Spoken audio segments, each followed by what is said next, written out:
everybody. Welcome back to the Blue Ribbon Lounge podcast. Welcome back to the lounge. We're actually in the lounge. We are deep beneath the Earth's crust. Yes, the triumphant return to the lounge. We've been funk-conning for the last couple of weeks. I was going to make some sort of time and space travel reference, but it escaped me. Oh, yes. But that's okay. You traveled away. Yeah. It'll return. Hope you guys enjoyed a couple extra episodes of the Blue Ribbon Lounge podcast. Yeah, a couple bonus ones thrown out on like Wednesdays and stuff. Yeah, I was very bad about regularity and such, but we got them all edited and, well, we got them all pieced together. I don't know if I'd call it editing. That's edited pretty good. Yeah. And I had a lot of fun doing that. It's not often that I get to listen to the full theme song. Oh, yeah. Blue Ribbon by the One Night Standards. Check them out online. Yes, they have a lot more surfy rock ones. Oh, yeah. If you're not into the, folky country-ish. Yes. Yeah, bluegrass. Yeah, and when I listen to it, I'm like, man, I forgot that fucking drum solo thing. And there's like a little in there that I kept hearing, and I'm like, man, this is a good song. Yeah. I miss the One Night Standards. They're good. They're good. They are good. But yeah, and shout out to all our friends and old and new that were on the podcast at Planet Funk Con. Yes. What was your favorite part, Dave? So far, I don't know. There's lots of, each episode has a good part in it. That's true. The Morphin Master. Oh, actually, probably my favorite part. Triple C. Master. Yeah, he was really good. Like I said, it made me all nostalgic, and I went and watched that Forever and Always. Oh, is that the newer one? Yeah, and it's only like an hour long. Oh, tight. What'd you watch that on, Tubi or Netflix? Netflix. Oh, chilled out. Yeah. I want to watch that. What was that? Something about the White Dragon? Yeah. Something about the White Dragon. Yeah, look it up. It's a Power Rangers movie. You find it. Or it's like a spinoff, maybe? Yeah, something like that. Yeah, because technically the Green Ranger? Yes. He morphs one time on Power Rangers, but his final morph is in that White Dragon. Okay. Yeah. Yeah, I've been wanting to see that since it came out. But you know what? I've been trying to do this thing where I don't say I wish I had time for that. And I kind of try to word it more so as like, I would like to make that a priority in the future. Yes. Because I have only enough time. I have as much time as everybody else. And I choose to do the podcast. I have to work. I have to eat. I have to sleep. Yes. I choose to do the podcast because I enjoy being with you, Davey. Right. And all you fantastic 3 listeners. Time traveling movies. And but I like to make room for other things too. But yeah. And that'll fit in sometime. Well, like I say, instead of like, well, you were saying like you don't like to say I wish, but that's also like if I see someone's coming to town or like a band or a comedian or an event, if you got the extra cash at the time, just go ahead and buy the tickets, and then when it comes around, you'll figure out how to get there. Yes, and I did that actually. Shout out to our jokes and comedy episode. Yeah. I don't know if I talked about him, but he's my favorite comedian. Dusty Slade. No, but he's good. Yeah. Dusty Slade's probably number 3. Yeah. Stavros Halkias, who I just recently saw, is number 2. Brian Regan is my favorite comic. Yeah. Well, and you know what? Got to fit in Mitch Hedberg. They're all 4 of those guys are in my top 5. Yeah. But yeah, I got the tickets. They were kind of expensive, and I've been trying to be better with finances. I kind of bumbled it up a little bit, but I got 3 tickets. Yeah. Me, the wife, the boy. Brian Regan's very clean. Yeah. So I'm really excited to take Joe to that. Yeah. Yeah. That's a different experience too. Yes, for sure. Yeah. And I'm hoping he has a good time. Usually comedians are a lot funnier in person. I find that too. Well, I agree with that, but in this age of like podcasts and all media at your fingertips, it's easier to find their better stuff, I think. Yeah. So it can kind of go both ways. Generally, when you see a comedian, they're working on the stuff that's going to be on their special. Yeah. So it's not necessarily like polished, but it's there. Because I saw Ari Shaffir in Iowa City, and then his recent special, America's Sweetheart. It's on Netflix. Not all of the jokes that I heard were in the special, but the ones that I heard that were different and polished and like definitely had more punch to them than when I saw them in Iowa City. That makes sense, because it's so interesting to hear them talk. I listened to Stavros Halkias's podcast, Stavi's World. Yeah. I don't know if you've listened to it at all. I have once or twice. Okay. I like the ones where they kind of get into the weeds on comedy in general. Yeah. Because it's kind of like pulling back the curtain. We did that a little bit during the Planet Funk episodes. But it's interesting to hear.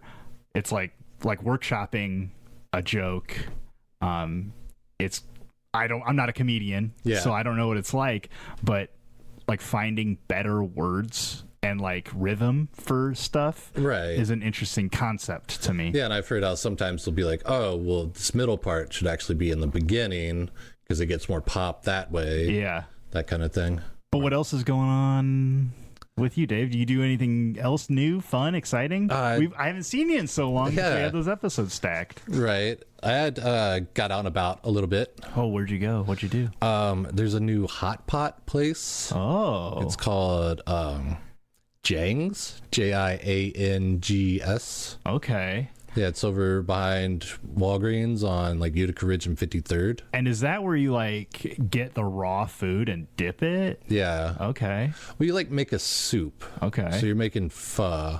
Okay. So that is good. You pick your broth, and then there's like a buffet style where you go and pick all your ingredients. Oh, nice. And then you pretty much make soup.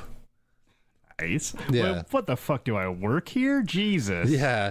Well, the waiter was really nice because he's like, it's your first time, and like me and the old lady like, yeah, and he explained everything. It made it really approachable, I guess. Like there wasn't like a gatekeeper or anything like, oh, you haven't been here, look at these newbies. No, he was like, well, especially no, a place with that's like kind of different food, and you got to kind of learn how to do it. Yeah, because I also had the Korean barbecue, which we did a little bit, but we mostly just made the soup. And I would say we said it was like a 7 out of 10. Ooh, 7 out of 10. That's pretty good. Yeah, I mean, for the price, kind of took it down a notch. And it's really the experience, because it's any food that you could get at an actual restaurant and not have to make it yourself. Yeah. But I think you're mostly paying for the experience. Yeah, experience, atmosphere was pretty good. Atmosphere was pretty good. Yeah, and they were all super nice because it was we had that really bad storm, so we were kind of stuck in there for a little bit before we were just like downpouring rain. Yeah, before we had to run out of there. But they were like, stay as long as you want, and it was a buffet, so it was all you could eat. Ooh, I like that. Yeah, and I think they were like, that's a good concept to kind of even out having to make the food yourself. Yeah, but there was also signs everywhere that said, you know, eat as much as you want, but if you like get a bunch of food and make like a second soup, but then you just waste it, like you don't eat it, they charge you for that. Oh, okay. For any overages. But if you eat everything that you get off the buffet, then you're fine. That's good. Yeah, but I don't know, 7 out of 10. I think that's pretty good. I'll check it out. Yeah, it's one of those things where it's like, yeah, you have a group of friends and you want to do something. It's a cool experience. Yeah, do you like Indian food? I've had it. I mean, that's one that I haven't like explored a lot, so I don't necessarily know. I know like butter noodles or like butter chicken is real good, but as far as like curries and stuff, stuff like that, I'm not 100% on board with. Okay, you just haven't had it. Yeah, I haven't had it enough, and it is hard to go buy a $15 meal to not like. Yeah. So there's a new Indian food place in Bettendorf, over by Goodwill. And they were kind of the same way. They must have been really new. The owner came around. I'm assuming he's the owner. He was like, "Hey, let us know anything that you think." Yeah. And everybody kind of got food, and we were kind of sharing a little bit because we all got kind of different stuff. Yeah. And I had kind of an idea kind of would maybe help you, and it'd be like a non-curry flight. Oh, okay. Naan is like the flatbread. Yeah. And then curry is the sauce. And they had a bunch of different ones. And I thought it kind of like you get chips and dip at a Mexican food place. Yeah, you can get different. Or like a beer flight. Yeah. You know, and so you get a couple of different curries and a couple of different naans and kind of sample them. Yeah. I was like, that would actually, I think, be a really good idea. Yeah, because I think I've had sampler things at Indian restaurants. Yeah. Yeah. I never told the guy. I never saw him again. Yeah. But I'm planning on going back. So if I see him, Okay. I might. And it's like, I'm a white guy in there trying to tell them how to do their food. All right. But it's not how to make it or nothing. So I feel like a little bit better. Yeah, how to present it. And that would actually be super smart.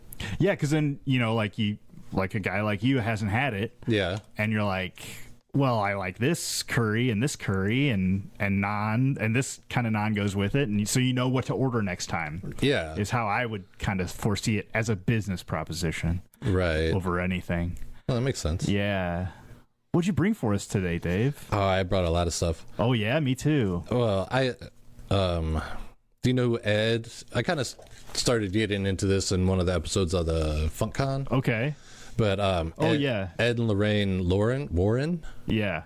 They were from Bridgeport, Connecticut, and Lauren claimed to have like psychic abilities, or was like a sensitive, or some kind of like slight trance psychic. Somehow she explained herself like that, but she could basically mentally ill, see auras around people, and she could talk to dead people. Okay. So she was like a medium.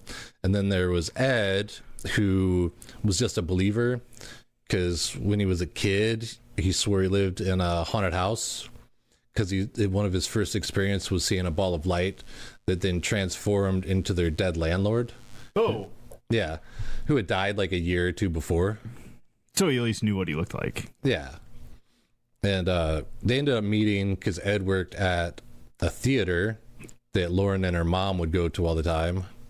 And they met when they were like 16. And then Ed ended up joining the Navy when World War II started. Mm-hmm. And he was... Somehow there's like two different stories where he was in the North Atlantic and his ship got sank. Oh, damn. And he went overboard and then got picked up and then got to go on survivor leave, which is like a couple months off so you can process everything, I guess, that happened. But then the story that I've also heard, that like where it starts to see where their outlooks on themselves are contradictory, is that he was in some place in upstate New York and his ship got hit by an oil tanker. And then like they ran into each other? Yeah, or he was like in the port. Yeah. Oh, I guess it's like a parking lot. More accidents would happen there than right. I was like in the fucking middle of the ocean. But I guess it was pretty bad. Like they had to abandon ship, and of course they're rescued right away because they're right there in the harbor. Mm-hmm. And I guess like 19 people did die in the accident. Damn. So it was still pretty bad. It's just didn't happen like technically overseas. He was technically still in the North Atlantic. If it was in the middle of the ocean, it might take forever to get people to get there. You might have 10 times the casualties or something. Yeah, exactly. I don't know how many people are on these ships. But him and Lorraine ended up getting married, and Ed went on to pursue an art degree. But his things were always kind of like in the paranatural range, where he would, and he started art degree? His art degree, yeah, because he would draw like cemeteries or like paint cemeteries or like ghosts or like haunted houses. That's and him and Lorraine ended up getting their start by they would hear a story of a haunted place, and then they would go and kind of camp out in front of the house while Ed either painted or drew the house. And then Lorraine would take the drawing up to the door and knock and be like, hey, and like use the picture as like a gift, a way to like get in the house. Yeah. And then they would interview the people and then maybe do a little seance or like exorcism, Okay. or like a cleansing, and then so because they would like quote unquote help the people, then word of mouth, you'd be like, oh, we know someone else who has something, or so then they got a little groundswell going that way. Because this would have been, did you say what years this was, or I may have forgot. It'd have been like the 1950s. Because, I mean, obviously no internet. You can't just Google what houses are haunted or whatever. Yeah, So because it's all got to be word of mouth. yeah, because in 1952 they started the New England Society for Psychic Research, which And I know you had said some on the Planet Funk episode, but this is the people that, like, Annabelle Yeah. was inspired by. What are those other movies? Amityville, Amityville, okay.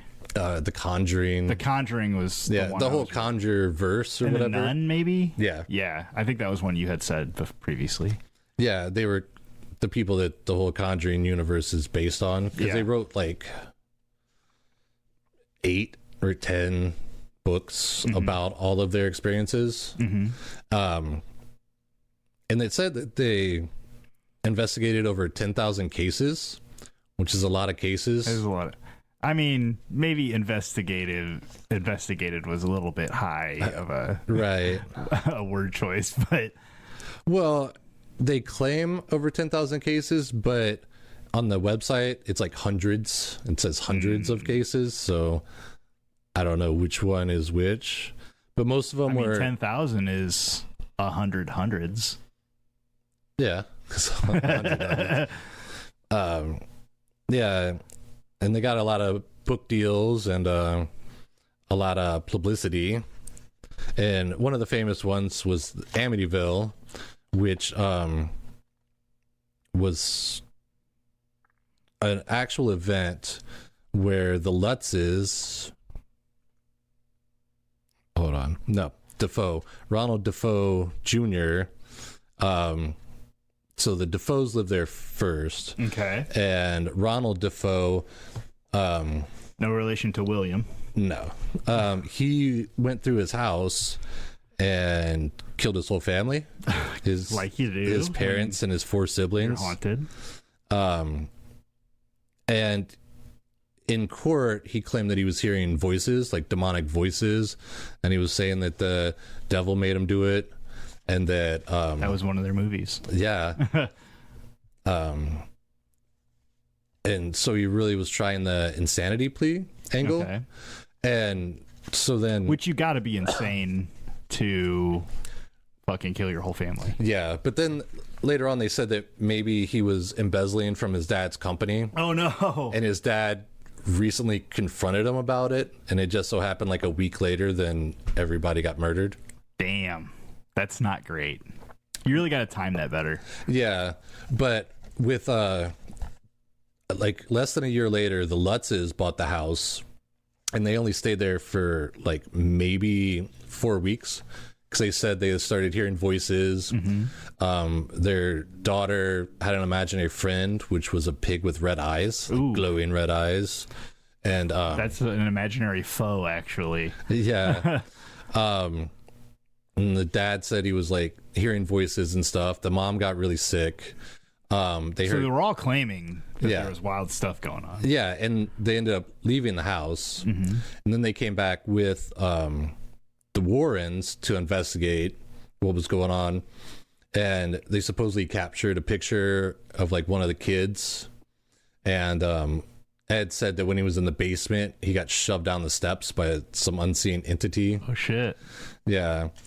And but the thing about that is later on, Defoe's attorney said that one night with the Warrens and the Lutzes and about like 5 or 6 bottles of wine, they came up with like the story of the house Okay. and like everything that was going on. And then that's when a little connect the dots juice. yeah, and a lot of their books, they would have ghostwriters that they would never credit, and a lot of them Damn. were like horror or like fiction writers. Embellishment, maybe. Yeah, and At best, embellishment. yeah, and so at the time, the attorney was kind of on board, because if they could sell this book and the Lutzes came forward and they got all this publicity about the house being haunted, that could only help his client's case of being insane. But of course the judge didn't see it that way, and he got like 6 consecutive life sentences. Oof. And later on, like not too long ago, he came out and was like, no, that's all fake. Whoa. Yeah, he was trying to hold on but couldn't anymore. Yeah, Ronald came forward and was like, "Nah, that's all bullshit." Especially after like the Conjuring movies, and they became like even more famous and rich and shit. Yeah, and he was like, "No, that's not true." And there was another case that became the movie Haunting in Connecticut, which was based on their book In a Dark Place. And it was about this family that moved into a house because they needed to be close to the hospital because their kid needed dialysis. And then they started getting like weird vibes and funkiness from the house, and the kid ended up like talking in tongues and screaming and growling and being like possessed. But a lot of the times, because they had a researcher there, and it wasn't necessarily the Warrens, because the Warrens only showed up for one day, and the dad kicked him out. And like there's some rumors that he had altercations with Ed, like Ed got punched in the head when they tried to come in and like do a seance and an exorcism. Like he's like, "No, get out of here." And yeah, it turned out that like the kid was diagnosed with schizophrenia, and that the mom was maybe trying to cash in on the whole, like to tell the story and get the money for it, because the Warrens obviously were kind of pushing her to let them have the rights and all that stuff. And sometimes the guy that they had over there talking to him about it, they would talk, the mom and the investigator would talk in front of the boy about stuff that the boy had done, and then magically later on those would be the kinds of stuff that the boy would do again, or like growl, or like the bed would thump, or have convulsions, or speak in tongues. Like, so it was kind of like they were like, "Hey, this is the kind of stuff that happens," and then the boy would do it, you know, like easily impressionable. Yeah. Well, and then what you're saying, like, they wanted to buy the story from them, and like, if your kid is sick, whether it be mental or actually possessed, you know, I would imagine you'd probably need the money for doctor's bills and stuff like that. Yeah. And then, you know, maybe you do or don't want to sell it. Maybe you don't want to sell it to them, and you're like, but man, we could really use that cash, even if they're going to embellish it and make you look kind of crazy. Yeah. Well, the mom was really trying to sell it, Cameron Schnettdecker, but there was a guy, I obviously didn't write his name down, but he he had a phone conversation with the boy, and then the boy started talking about drugs and stuff, and he told him that that he didn't hear or see any strange things in the house once he started taking his medication. Oh, okay. So it was kind of like a thing. And so the writer that was collecting all the information to write the book In a Dark Place, he kept like finding inconsistencies with the mom and dad's stories, and then with the kid telling him that, "Hey, I have medication now, so I don't hear voices or see weird shit." He went to Ed and asked him about it. He's like, "This is what I have, and I kind of think it's a hoax." And Ed was like, "Oh, they're crazy. Everybody who comes to us is crazy. Otherwise, why would they come to us? You've got some of the story. Just use what works and make up the rest, and make it scary. You write scary books, right?" And that was the conversation that he had with Ed Warren. And he talked to some of his colleagues that also like worked with the Warrens on their books, and they all kind of had the same story about how they just were there to embellish it and make sure that it made the Warrens look good, so they could rake in all this money. Yeah, there is a fine line, but because I've known some people to really tell some tall tales that don't seem true, and there's a fine line between like, calling somebody out and just like believing a story. But I guess when you're making tons of money on other people's experiences that you're like embellishing, maybe that's a little less responsible. Yeah, it's almost like a grift. Because a lot of people either didn't see royalties or got like way less than what the Warrens were making off of their story. Well, yeah, and I guess, if they're publishing it as nonfiction, like, and they're telling people to make stuff up, which I don't know about the fiction or nonfiction part, but if you're telling people to kind of make stuff up and exaggerate you got like 25% truth, and then 75% made up fucking scary bullshit, right? Like, especially if you watch like the movies, the new ones that were made about their stories, they definitely take a lot of liberties. Like so much so that it's almost a different story than what it began with. Yeah, like the doll running around and like killing people and stuff. Yeah, that was Annabelle, which was another one of their big cases, I guess. Yeah. And it was these nursing students that their mom got this Raggedy Ann doll and gave it to her daughter, and then they started hearing the doll move, and like it would be in different spots, or the house would be jacked up, or it started writing letters to their male roommate and like different things like that. Yeah. And so then they brought a medium in, and the medium said, oh, it's possessed by this 8-year-old girl named Annabelle. And then it was like it wasn't in the movie, but in real life I think it was a Raggedy Ann. And it finally got to the point where they'd had enough, so then they called in the Warrens, and Lorraine was like, oh, it's not a little girl, like there's a demon in here, and they convinced the girls to give them the doll. And I guess on the way home, like their brakes went out while they were taking the doll home, and like Ed was like, I just felt uneasy and evil, and I knew like something was gonna happen. And so then they put it in this special box with holy water and crosses all around it and some weird tarot card, and they had a priest come and bless everything while they sealed it. Well, they sealed it in there, but they take it out every once in a while still. You shouldn't be doing that if it's really haunted. Yeah, but I guess the reverend, or like the preacher that blessed everything, on his way home, his car malfunctioned and he ran into a tree. Oh no. But luckily he survived. Is that real or made up? See, I don't know. Yeah. Yeah. But then one of the weird things that actually brought this back around to my attention is there was a guy, Dan Rivera, who was 54 years old, and he actually worked with Lori, or is that her name? Lorraine Warren later on, and she was like his mentor on like how to do this, and he ran Nesper after the Warrens passed away, and he was doing this thing called a Devil on the Run tour, where he took all the haunted like dolls and trinkets, not all of them, but like a specific bunch of them, and took them on tour to like different like horror fests, or would do like these, come see Annabelle, come to a lecture, come check it out, or like hotel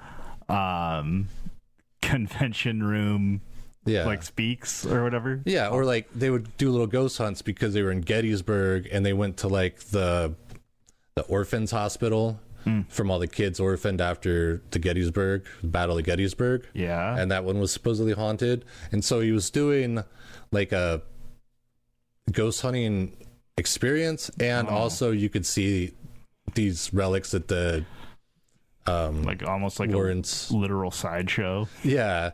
But he was found dead. Oh shit. In his hotel room, surrounded by dolls. Well, they said that Annabelle wasn't in his hotel room when they found him. So she must be in the van. Yeah, she must have been in the van. But they said like they can't determine the cause of death. Yeah, because there was no like demonic overload, physical anything. And this was recent, so they haven't got like any of the autopsy stuff back. He choked on a dozen snakes.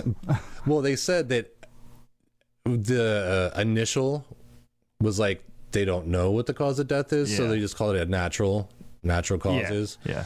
So until they get back any like toxicology or anything like that. But that was in July 13th of this year. 2025. Yeah. So their legacy still kind of lingers. Mm-hmm. But a lot of people... And the movies are good. The movies are all right. And if you can separate Ed and Lorraine from the movies, it's probably better. Yeah. Because they were actually like had a darker side. Mm-hmm. Because there was this lady named Judith Penny, who Ed, for a while before they started making money solely on their investigations and royalties and stuff, he was a bus driver. Yeah. And he met this girl when she was like 16. And she became their like secretary. And then she ended up moving in with them. And then they built her a little apartment above their garage. And she said Ed pretty much groomed her, and at a certain point they started actually having like sexual relations. Oh no. And I guess Lorraine knew about it and was either okay with it or just didn't say anything about it, because I guess Ed was a huge dick and might have been abusive, like, because the lady, she made a legal declaration in 2014. Okay. After Ed's death, but she was talking about how one time she actually got pregnant and they forced her into having an abortion because they didn't want the scandal. Oof. Yeah. But most people, like in interviews, even if they would say that they were fake or like charlatans, they would never have anything bad to say about Lorraine, and most of it was just about Ed. And in later interviews after Ed's death and Lorraine was still alive, they would just not bring Ed up at all. They would just kind of dance around the subject because I guess he was the toxic one in the relationship. I don't know. But yeah, that's weird. Hoax, man. And these guys are like in movies and shown as like, and rich, and yeah, showing that they're like really doing all these people favors by keeping their demonic toys locked up and in going the the extra mile and casting them out and putting themselves in harm's way. Yeah. But really they were just making money off these people. Yeah. And I want to remind all you fabulous time traveling listeners, especially Sherry Landry, Spotify comment, that we try to get as much information as we can. But if any of this interests you, take a deeper dive, you know? Is that Third Man Factor comment? No, it was Admiral Richard Byrd. Oh, Admiral Richard Byrd. Yeah. Okay. I thought there was one on the Third Man. Oh, maybe. I'll have to check that later. I don't know. Okay.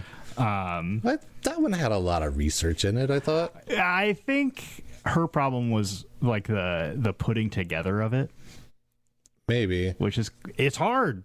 Yeah. But anyway. But also, if you're looking for something like we did one on the Bermuda Triangle. Yeah. And if you're just looking for a lot of woo, I mean, we have that, but then we also were like, well, here are also the facts, and we kind of debunk some stuff. Yeah, we try to do the best we can. We're just here to have fun and learn a little bit about stuff. Yeah. Speaking of learning a little bit about stuff, I don't know why, but I got kind of... So I stumbled into like some weird facts on like the South Pole, the North and South Pole. Yeah. And there's like actually like 4 South Poles, kind of. How are there 4 South Poles? I'm glad you asked, Dave. Let me go into more detail. So like, the pole is the top or the bottom of the planet. Yes. Right? Because there's an axis going through it. Right. Well, the point where the Earth's axis meets the crust of the Earth, they call that the geographic poles. Right. And this is like the most fixed location of the North and South Pole. Okay. But it can shift slightly because of the wobble. Yeah, of wobbles, the Earth. right. Yeah. Then there's also magnetic poles. Like like the sun rises in the east and sets in the west. Yeah. And that's what our compasses tell us and stuff like that. It points up or north, you know. So this is position actually fluctuates a lot due to the movement of the Earth's magnetic fields. Okay, which probably has something to do with the magma and the iron core. Yes, like the iron deposits and stuff like that. And then there's also an Earth's geomagnetic field, which intersects the Earth's surface not at the same place as the magnetic poles. And this is, from what I found, this is due to like the accuracy of most equipment that we would use. Okay, like aircrafts and stuff. Yeah. Well, and like, so you're holding a compass in your hand. Yeah. You know, even if it's kind of expensive, it's going to take you to that literal magnetic field. Yeah, it doesn't point true north. Yes. And so these theoretical geomagnetic fields are like the overall magnetic fields of the Earth, as opposed to like wherever you're standing at that moment. Okay. it's excuse me. But it seems like the like an average. Yeah, that's what I was gathering for this. And this is also not fixed because of similar reasons, like the iron ore in the earth and the magnetic and the wobble. Wobble. Yeah. That one takes up like kind of both of the first two changes. Okay. And then there's this pole of inaccessibility, and there's several of these poles of inaccessibilities. But the pole of inaccessibility at the North and South Pole is the furthest place from the shoreline. The North Pole is closer to most like civilized areas. Yeah. Like when you look at the map, you got more like of Russia and Canada kind of closer to the North Pole. Yeah. Then and like, what was that? Finland, Sweden, the two like dong looking countries. Hey. I don't know how else to say it. The one part, the fjord part. Yeah, up north. So like more people live closer to the North Pole than, and there's more Earth. Yeah, like there's more land of mass up there. Yeah, because I think the closest thing is Argentina. That sounds about right. South America. Yeah, yeah. Because I don't think Australia is quite that close. No. And so these positions are the furthest place from the shorelines on those areas. So the South Pole of inaccessibility, also known as the Antarctic Pole of inaccessibility, is like 500 miles from the more literal South Poles. Okay. Whether it be the axis or the magnetic or the geomagnetic. Yeah. And is much less often visited because you'd have to travel all of the water, get to Antarctica, and then travel even further from land. And when you get there, between like the extreme cold and the altitude, it gets like below 76 degrees Fahrenheit. Whew. Yeah, that's cold, baby. Yeah. Well, that's what they say. Antarctica is actually a desert. Yes. But it's so cold that the snow never melts. Yes. Yeah. But actually and several people have been to this this pole of inaccessibility. So it is accessible. Yes. Okay.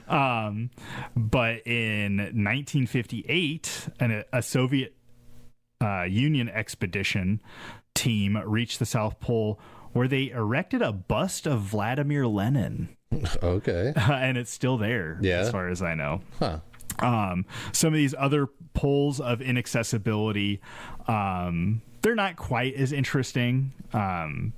And I think the term is a little outdated, kind of like what you were saying, like, so it is accessible. Yeah. Because there's like a North American pole of inaccessibility located in South Dakota. Huh. But like with cars and, equipment. Yeah. and you could get there a lot easier. The South American pole of inaccessibility is located in Brazil, in the Amazon rainforest. So is it like the middle of the landmass? Yes. Okay. All right. Which I had seen the North America, South America, and then there's an African pole of inaccessibility. I didn't really see a like European or Asian one, and I wonder if that has to do with like civilizations and stuff, maybe being closer to where that would be. Yeah. But the South American pole is located in Brazil, in the Amazon rainforest. The African pole of inaccessibility is located near the border of Central African Republic, and both of those are difficult to get to because of the dense foliage and lack of roads, and even like political instability. Like in both of those areas, you might come across some people that may want to do you harm for one reason or another. The point of inaccessibility that I thought was like kind of the second, or maybe even more interesting point. It's called the Point Nemo, and it's the furthest point from any landmass located in the center of the Pacific Ocean. Okay, so like Captain Nemo. Yeah, I wonder if that's what it's named like. I guess I didn't look at that. But it's roughly 1,450 nautical miles from the nearest landmass. Yeah. And this is so far away from human civilization that oftentimes the closest people to it, human beings to it, are orbiting above the Earth in the International Space Station, because that's 250 miles above Earth. 250? Yes. Yeah, I think that's right. That's the math I had come up with. No, I think that's right, because I've done it before, and like to get to the space station is like driving from here, Davenport, Iowa, to Indianapolis, Indiana. So that's crazy. Yeah, because I think the moon is, if I drove from here to North Carolina and back like 5 times, something like that, because the moon is like super far, way farther away than you think it is. Yeah. But yeah, so it's, over 1,000 nautical miles from land. So that 250 miles above Earth in the space station, the only time you're going to beat that is if like a ship is sailing through it. Right. And so I thought it was interesting. This location is so far from anything like important or any human settlements or whatever, that oftentimes when decommissioning satellites and space stations, they are intentionally crashed into the ocean at this point to avoid damaging areas of population, right? Because like if you were to do it, I don't know what the percentage of error would be, right? But that's like where you technically have the largest percent of error that you could avoid if you made a big bungle of a mistake, like you didn't set it off for like an hour too late, it would still probably hit water. Moved the decimal to the wrong place, you'd still hit water. And then this point is actually supposed to be set where the city of Leh in the Cthulhu universe is. So like in the Cthulhu universe, where I think Cthulhu is from or something. Yeah, he's from the ocean, I know that. Yeah. It's the city of Leh is a fantasy city at the bottom of the ocean near that point. Which I thought was kind of interesting too. It might be though. Yeah. Well, I mean, have we gone down there? We're just like, that's why we actually decommission the space stations and satellites. It's like an attack on Leh and Cthulhu. Or we're like giving them our tech. Yeah. They need pieces to build their shit. Yeah. That's why they keep Cthulhu like dormant until we run out of satellites to provide for them. Right. And I'm just going to keep on this kind of geography kind of kick. But I stumbled across this place of Malaya, Maghalaya.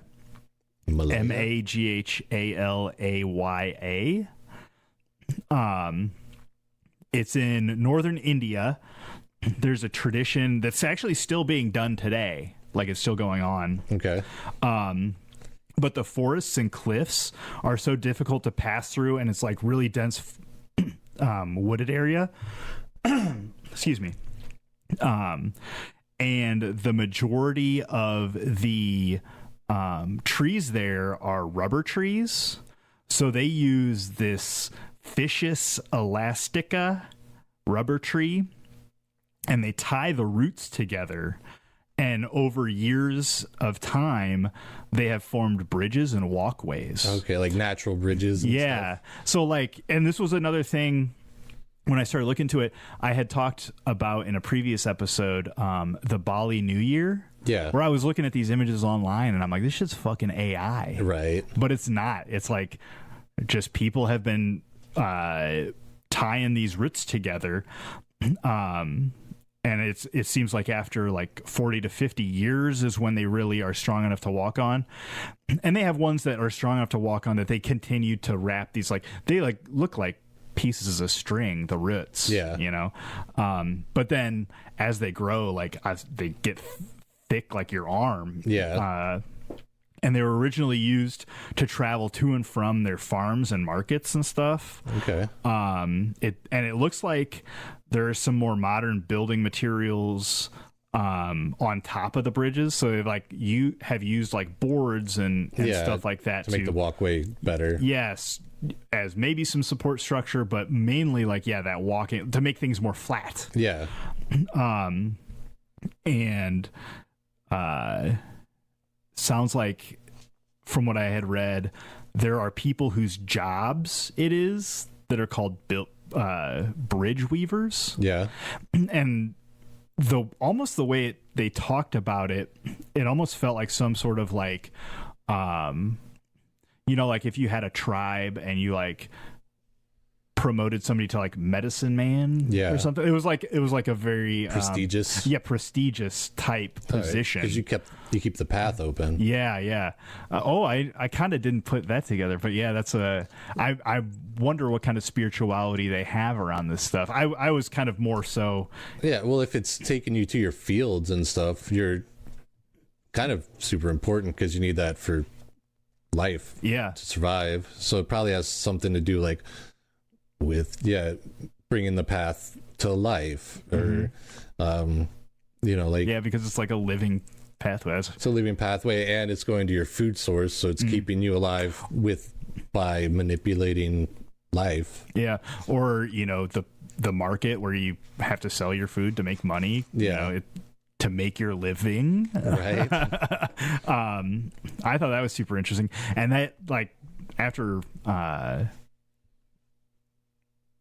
researching that, it kind of made bumped India up on a place that I'd like to visit someday. Like to check out. I work with several people from India, as well as a lot of people like in John Deere's IT department and stuff. I work closely with John Deere. But the more I learn about India, the cooler it sounds.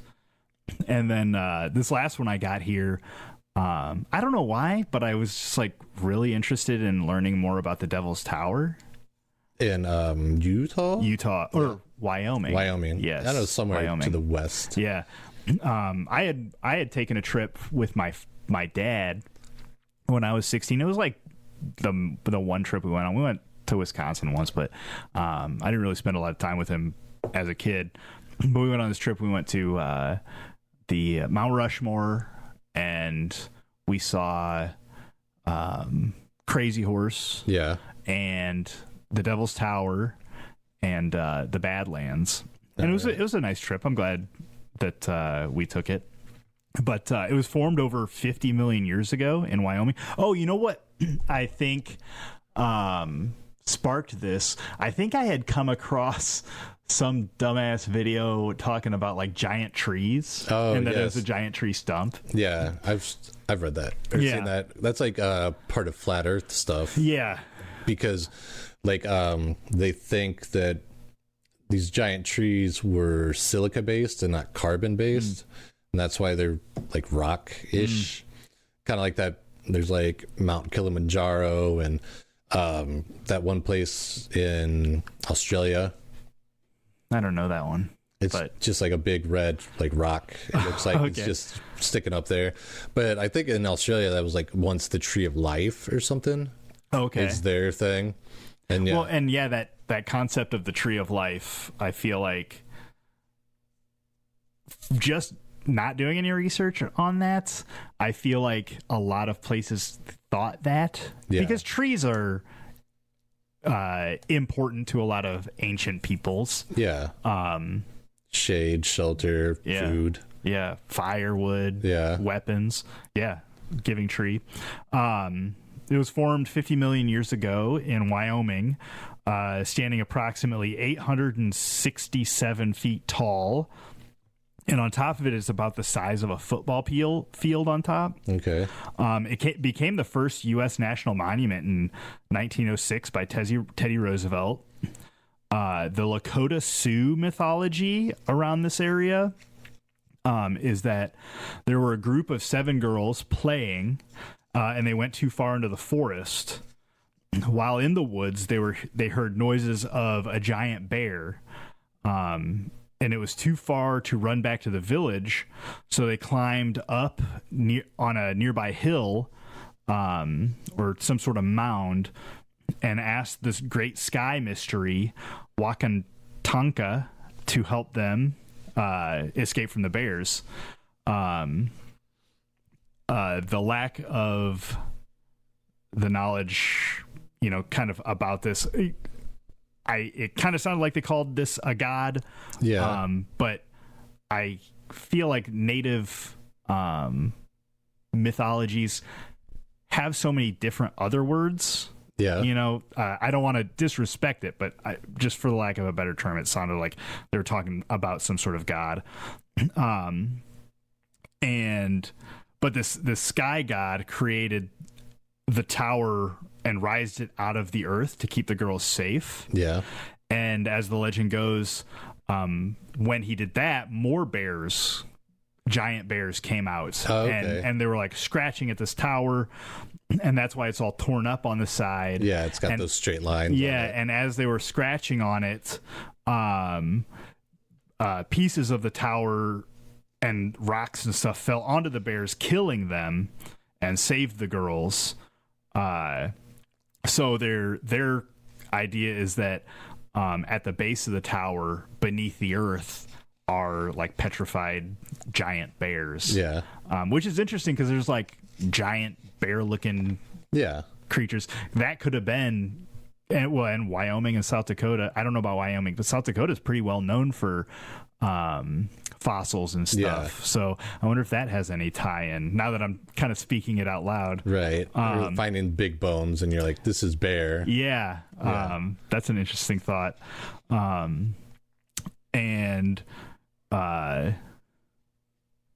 So if you go visit Devil's Tower, which is not the preferred name now, it's kind of like, you shouldn't say gay Devil. or anything. Yeah. Because it was a sacred land. Oh, and yeah. now you got the white people coming in here and being like, Devil's Tower. Yeah.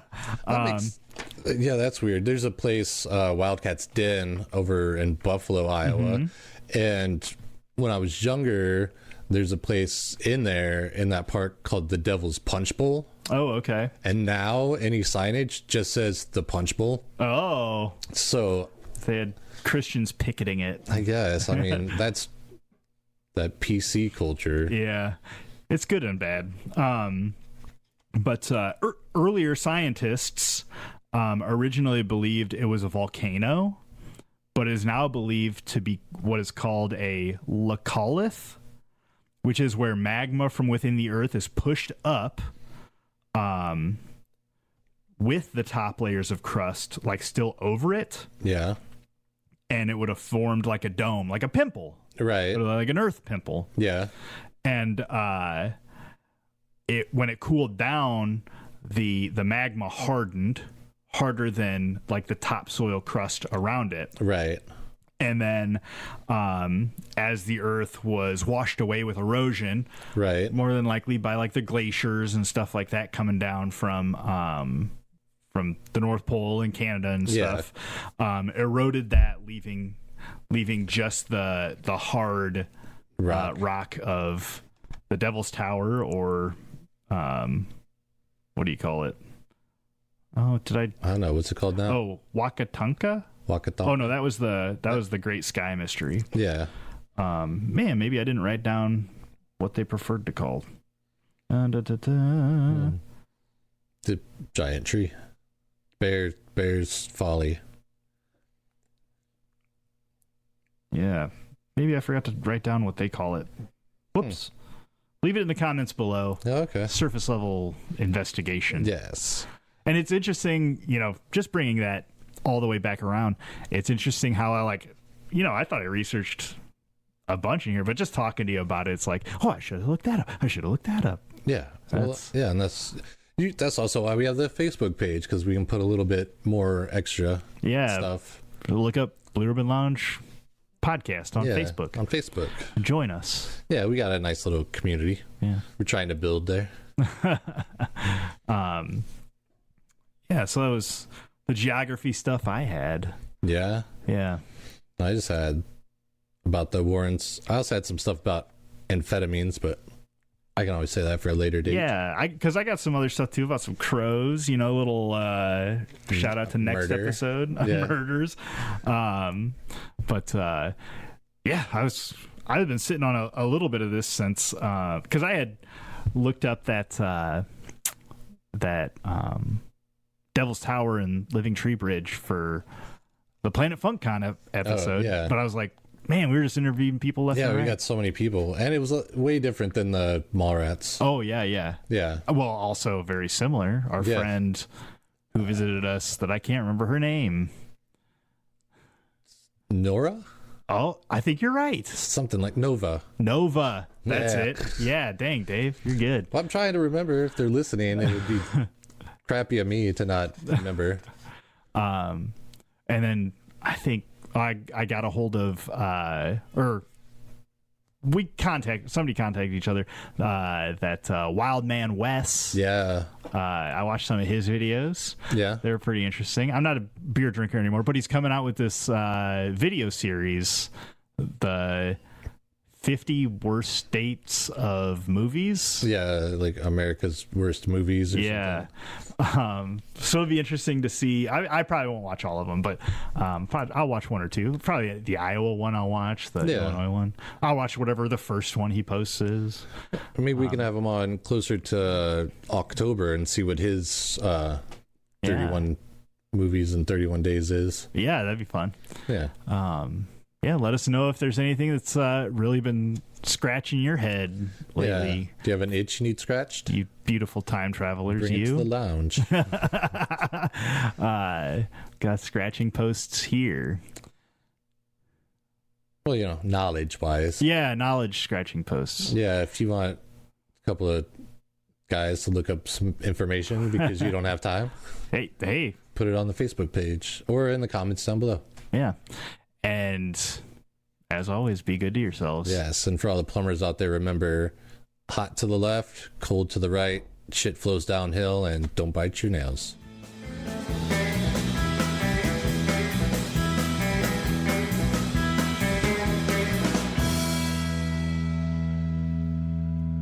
Oh, is my thing not as cool?